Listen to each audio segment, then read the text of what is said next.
Well, he's a cutie pie. I might put him in Potomac. Okay, yes. Yeah, he can come right on to Potomac. Oh.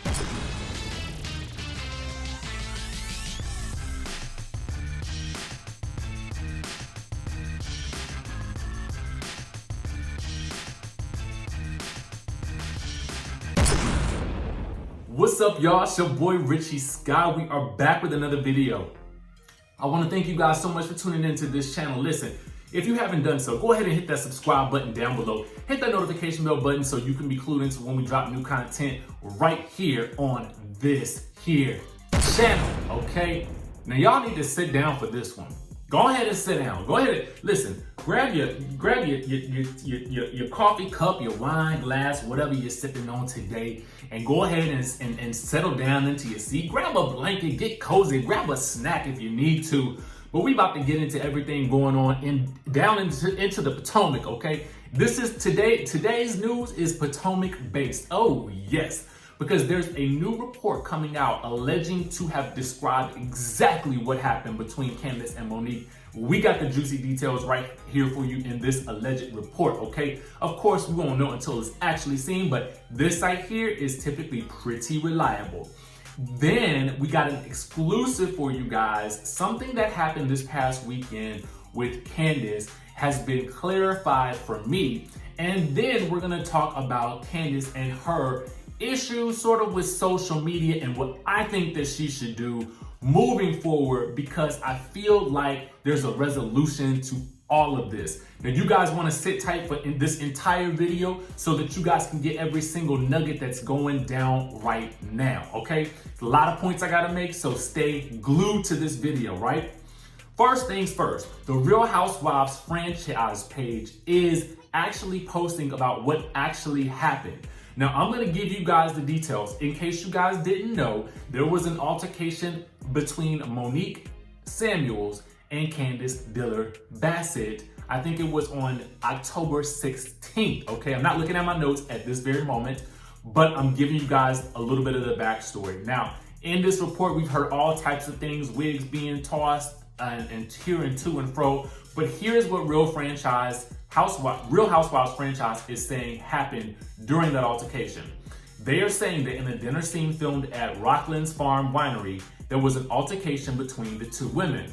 Now, based on both filings, basically what is being alleged is that Candiace hit Monique in the face with a wine glass. Monique claims her injuries included a bloody nose and a laceration on her lip. That is when Monique defended herself and grabbed Candiace by the hair, pulling her to the floor.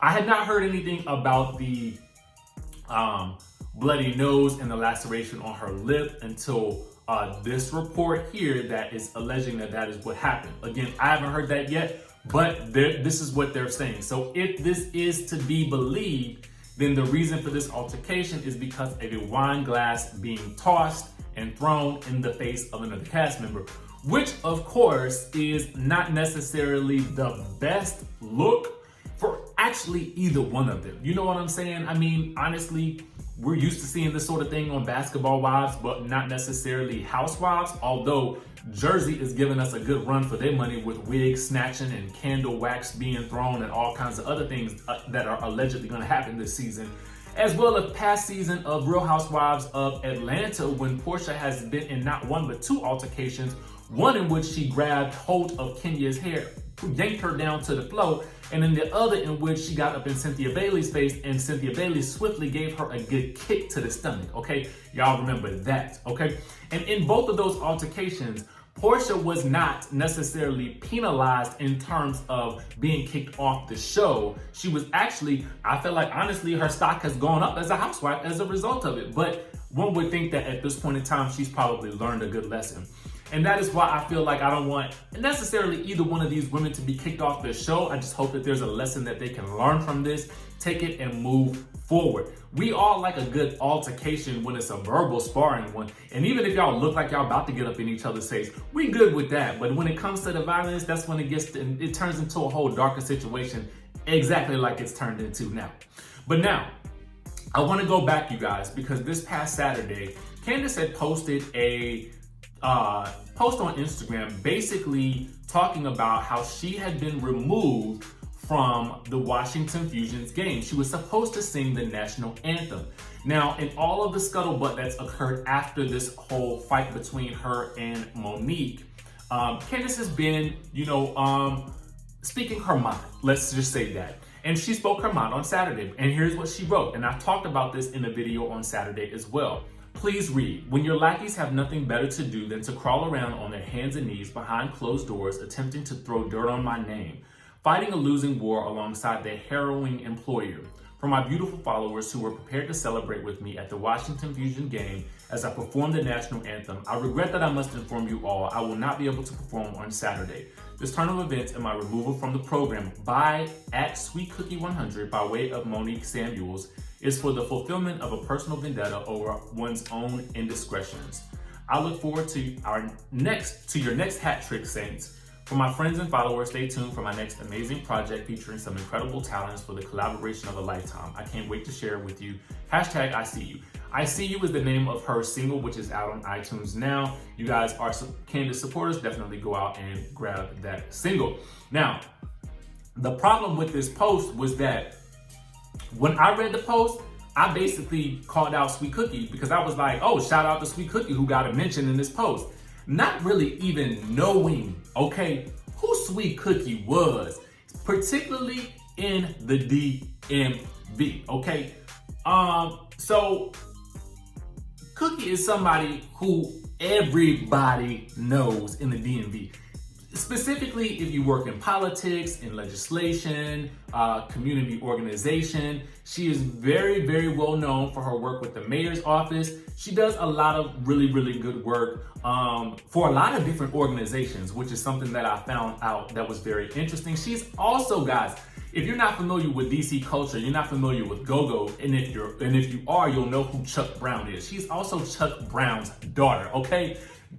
Chuck Brown's daughter, okay? So we actually ended up having a conversation after this post was made and after I made my video. She reached out to me to kind of say, hey, listen, this is what's real. And I'm gonna tell you guys exactly what she had issues with.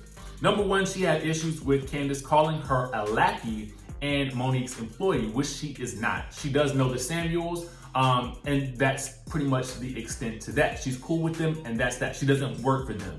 And also that Monique was involved with this whole thing with her being removed from the game. She indicated that was definitely not the case. Monique had absolutely nothing to do with that. So I did get an official statement from Cookie with regards to that, so we can clear at least that part up, okay? She was very adamant Monique had absolutely nothing to do with this.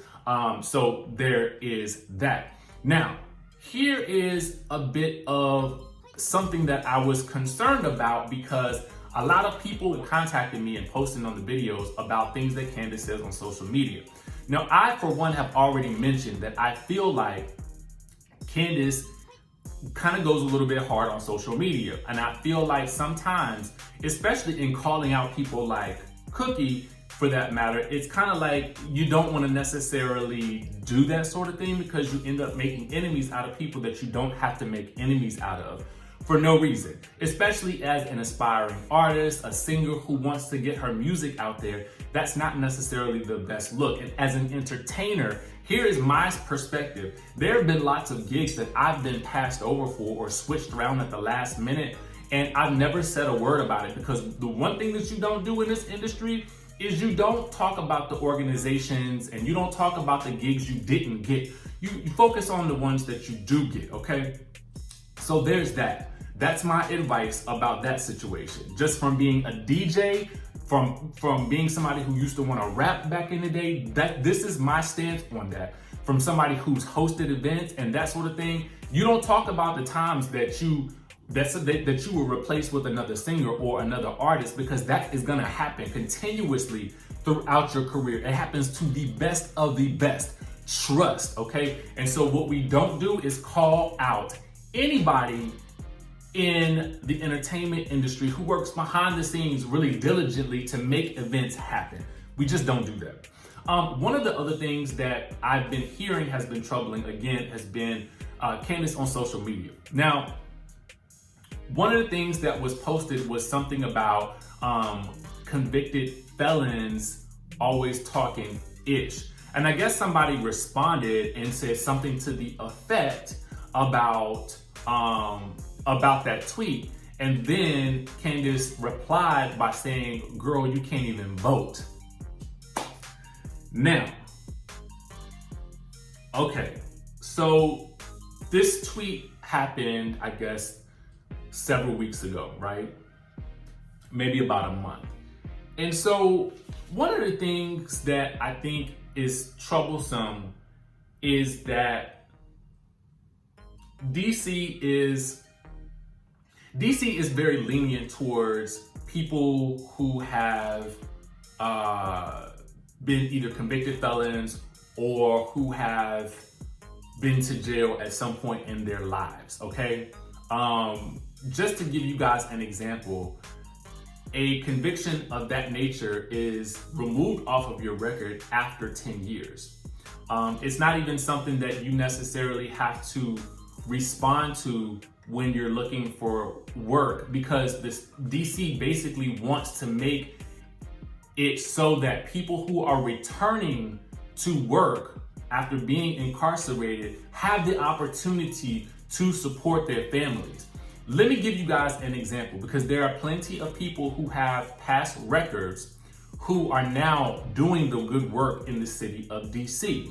And one of those people being her own council member where she resides, okay? So you kind of got to understand the lay of the land, particularly with DC and maneuvering and operating in DC. I'm telling you, it's a very interesting political town, and really the things that you say, particularly with her being a public figure, those types of things can make waves and have serious ramifications for her in terms of maneuvering, networking, and trying to get ahead in certain ways.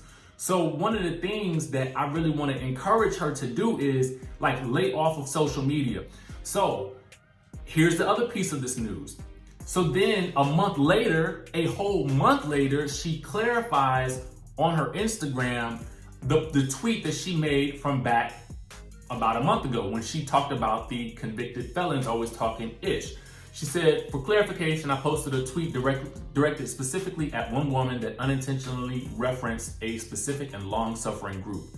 Our community of felons. As a public servant, I have done more than my due diligence in registering our country's voters and providing resources to felons who have served their time and are anxious to have their voting rights reinstated. My post referenced one woman in particular and her penchant for cyberbullying and abuse toward me over matters that do not concern her. The slanderous and libelous actions of this particular woman have no place in this sphere. None of this is about her. While I regret not being more specific in identifying who my message was meant for, I trust that for those who are interested in the truth and facts will understand my position now that the full truth has been provided here. The fact is, we don't have a perfect justice system, and I would never intentionally make a blanket statement about members of our community with felons, because all felony charges are not created equal. Now, I think that the issue here is the amount of time that it took for this clarification to occur, the damage that it could do because she is a public figure, and then the fact that her own council member is a previously convicted felon. And I say that because that's not news. That is not something that is to be ashamed about, because one of the things that I think most of us know is most of us have people who have records who have been to prison in our families. It just is the way that it is, specifically because of the way the system is created, such that people who look like me and potentially people who look like you who are watching, it doesn't matter. These could be marijuana charges. These could be all types of crazy issues that they have gone to jail over, and specifically because of the color of their skin. We all know this to be true. So to say something like that is harmful and does more damage than it does good. Now, while I'm glad she chose to clarify that, my statement still stands. Candiace, we take our L's in private in the entertainment industry. You You know this. You've done the pageant circuit. You know this. We know this. Second thing is this.